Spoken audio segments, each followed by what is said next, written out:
નમસ્કાર. તો ચલો સીધા જ શરૂ કરીએ આ રોચક વિશ્લેષણ. આજે આપણે ઇતિહાસની એક એવી ભયંકર રણનીતિની વાત કરશું જેને યુદ્ધની આખી વ્યાખ્યા જ બદલી નાખી. મહાભારતનો 14મો દિવસ. આ દિવસ ફક્ત હથિયારોનો ટકરાવ નહોતો. આ હતી એક પિતાની બદલાની આગ, છલકપટ અને સમય સામેની એક જીવન-મરણની તીવ્ર દોડ. આજે આપણે જોઈશું કે કેવી રીતે એક દુઃખદ હાર પછી આ આખો ખેલ બદલાઈ ગયો. આ વાક્ય બરાબર ધ્યાનથી સાંભળજો. અર્જુનની આ પ્રતિજ્ઞા કોઈ ક્ષણિક આવેશ નથી, પણ એક વિસ્ફોટક ઉત્પ્રેરક છે. એને સીધું જ કહેવાયું કે જો આવતીકાલે સૂર્યાસ્ત પહેલાં જયદ્રથનો વધ નહીં થાય તો તે પોતાની જાતે જ અગ્નિમાં હોમાઈ જશે. વિચાર કરો, કેટલી મોટી શરત! આ માત્ર એક મિલિટરી ટાર્ગેટ નથી, આથી તો એકદમ જીવન-મરણની સ્થિતિ ઊભી થઈ ગઈ હતી, જેને આખા યુદ્ધના પરિણામને બેલેન્સ પર મૂકી દીધું. હવે સહજ પ્રશ્ન થાય કે અચાનક આવી ભયંકર પ્રતિજ્ઞા કેમ? કારણ હતું અભિમન્યુનો ક્રૂર અને અન્યાયી વધ. આખા યુદ્ધના બધા નિયમો તોડીને આખી ફોજે એક યુવા છોકરાના પ્રાણ લીધા. અને આમાં મુખ્ય ભૂમિકા હતી જયાદ્રથની, જેને બાકીના પાંડવોને કિલ્લેબંધીમાં મદદ કરવા આવતા રોક્યા હતા. તો આ પ્રતિજ્ઞાએ ફક્ત વિજય મેળવવા માટે નથી, આ એક તડફડતા પિતાનો ક્રોધ છે જે હવે ફાટી નીકળ્યો છે. પરંતુ આ આખરી સ્થિતિ આવે તે પહેલાં કૌરવ છાવણીમાં આપણે એક મોટી વૈચારિક ફોડ જોઈ શકીએ છીએ. એક તરફ કર્ણા છે, જેમના માટે યુદ્ધના નિયમો, સન્માન અને ઐતિહાસિક પ્રતિષ્ઠા સર્વોપરી છે. પણ બીજી તરફ શકુની અને દુર્યોધન છે. તેમના માટે ધર્મ કે અધર્મ જેવું કંઈ નથી. ગમે તેમ કરીને વિજય મેળવવો અને જીવતા રહેવું એ જ મુખ્ય છે.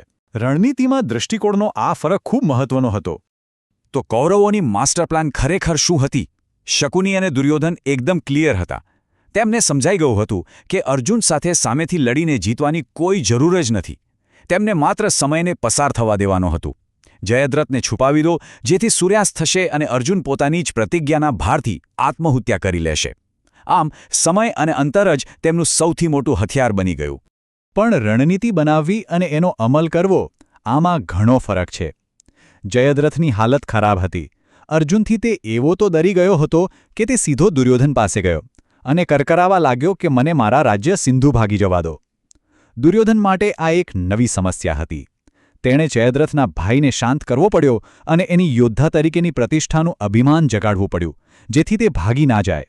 અને અહીંયા જ એ માસ્ટર સ્ટ્રોક આવે છે, જેને આપણે જાલની અંદર જાલ કહી શકીએ. જયદ્રથના પિતા વૃદ્ધ ક્ષત્ર પાસે એક જાદુઈ વરદાન હતું. વરદાન એવું કે જે પણ વ્યક્તિ જયદ્રથનું માથું કાપીને જમીન પર પડાવશે, તેનું પોતાનું મસ્તક ત્યાંને ત્યાં જ 100 ટુકડામાં ફાટી જશે.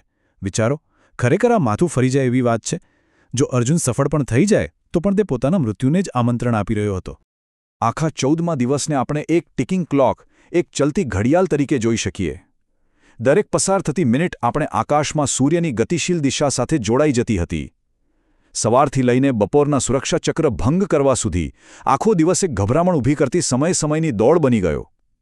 અહીંયા સૂર્યાસ્ત માત્ર દિવસનો અંત નહોતો, તે અર્જુન માટે જીવનનો ડેડલાઇન હતો.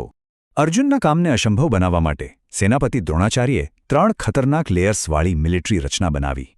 પહેલું હતું શકત વ્યૂહ, એટલે કે ગાળા આકારની રચના, જેનું નેતૃત્વ દુશાસન અને અશ્વત્થામા પાસે હતું. એની પાછળ હતું સૂચિમુખ વ્યૂહ, એક 100 જેવી તીક્ષ્ણ રચના, જ્યાં ખુદ દ્રોણા ઊભા હતા. અને આખા ચક્રવ્યૂહની છેલ્લે કમલવ્યૂહના મધ્યમાં ખૂબ જ સુરક્ષિત રીતે જયદ્રથને સંતાડવેલો હતો. પણ આજે અર્જુન કોઈ રણનીતિક યોદ્ધાની જેમ નહીં, પણ એક શોકગ્રસ્ત અને પાગલ પિતાની જેમ લડી રહ્યો હતો. એને રસ્તામાં જે આવ્યું તેને તે વિંધી રહ્યો હતો. તેની આવી ગતિ એવી હતી કે તે પોતાના ગુરુ દ્રોણાચાર્યને પણ આશ્ચર્યજનક રીતે પાર કરી ગયો. અર્જુન પ્રથમ 2 કઠિન વ્યૂહોને આસાનીથી તોડી નાખે છે, જે દેખાડવે છે કે તીવ્ર ભાવના અસંભવ લાગતા કાર્યને પણ શક્ય બનાવી દે છે. બરાબર જ્યારે એ લાગ્યું કે બસ હવે મંજિલ નજીક છે, ત્યારે જ એક અંતિમ અવરોધ આવીને ઊભો રહી જાય છે. કર્ણા, જેને દુર્યોધનને વચન આપેલું તે આવી પહોંચે છે. સમય સાથેની ભયંકર દોડમાં કર્ણા એક અભેદ્ય ઢાલ બનીને અર્જુનની સામે આવી જાય છે, જેથી આખરી ઘડીઓમાં જયદ્રથને બચાવી શકાય. હવે સમય બચ્યો હતો માત્ર એક પ્રહાર, એટલે કે દિવસનો એકદમ થોડોક ભાગ. અને આ જ થોડા સમયમાં કર્ણ સફળતાપૂર્વક અર્જુનની ગતિને ધીમી કરી દે છે. આ જોઈને કૌરવ છાવણીમાં તો ઉત્સાહ આવી જાય છે. તેમને થયું કે વિજય હવે હાથ વગો છે, કારણ કે સમય ઝડપથી સરકી રહ્યો હતો અને અર્જુન હજુ પણ લક્ષ્યથી દૂર હતો. અને આખરે સમયનું એ સૌથી વિનાશકારી બિંદુ આવી પહોંચ્યું. સૂર્ય આથમી જાય છે. ચારો તરફ અંધકાર અને યુદ્ધભૂમિમાં એક ભયાનક શાંતિ છવાઈ ગઈ. પહેલી નજરે જોતા એવું જ લાગતું હતું કે કૌરવોની સમયની રણનીતિ 100% સફળ થઈ ગઈ છે અને અર્જુન પોતાની પ્રતિજ્ઞા પૂર્ણ કરવામાં સંપૂર્ણ રીતે નિષ્ફળ ગયો છે. આ સ્થિતિમાં શકુનીનો ઉત્સાહ અને ક્રૂરતા જોવાને લાયક હતો. પાંડવોના આ સૌથી અંધકારમય સમયે તે અત્યંત ઉલ્લાસથી અર્જુનની ચિતાની તૈયારી શરૂ કરે છે. તે વ્યંગમાં મજાક ઉડાવતા કહે છે કે 4 મશાલો તૈયાર રાખજો, જેથી ચારે ભાઈઓને અર્જુનની ચેતાને અગ્નિ આપવાનો લાભ મળે. એકદમ હૃદયદ્રાવક અને ક્રૂર વચન. હવે અહીંયા એક ઉત્કંઠાભરી પલ ઊભી થાય છે. એક મહાન ધનુર્ધર માટે આ માત્ર હાર નથી, પણ પોતાનું અસ્તિત્વ મિટાવવાની વાત હતી. શું અર્જુન આ સમયચક્ર સામે ઘૂંટણિયા ટેકી દેશે? શું તે ચિતા પર બેસવા સહોજ તૈયાર થઈ જશે? કે પછી છેલ્લા શ્વાસ સુધી પણ આ પરિસ્થિતિ સામે અડગ રહેશે? પરંતુ અહીંયા એક મોટું વળાંક આવે છે. યુદ્ધભૂમિ પર જે સૂર્યાસ્ત દેખાઈ રહ્યો હતો તે ખરેખર માત્ર એક ભ્રમ હતો. અને આ ભ્રમ ઊભો કરનાર બીજું કોઈ નહીં પણ મહાન રણનીતિકાર શ્રીકૃષ્ણ ખુદ હતા. જ્યારે માનવીય યોજનાઓ અટકી જાય છે ત્યારે આવા ઈશ્વરીય હસ્તક્ષેપ યુદ્ધની રણનીતિને આખો નવો જ આકાર આપે છે. એ અહીંયા જોવા મળે છે. આ આખો ક્રમ આપણને એક ખૂબ જ મહત્વપૂર્ણ વિચાર આપતો જાય છે. જ્યારે નિયમ, છલકપટ અને ઈશ્વરીય હસ્તક્ષેપ એકસાથે ટકરાય ત્યારે નિયતિના આ સમયચક્રને ખરેખર કોણ નિયંત્રિત કરે છે?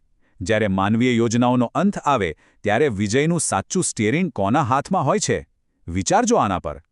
આશા છે કે આ વિશ્લેષણમાં તમને મજા આવી હશે.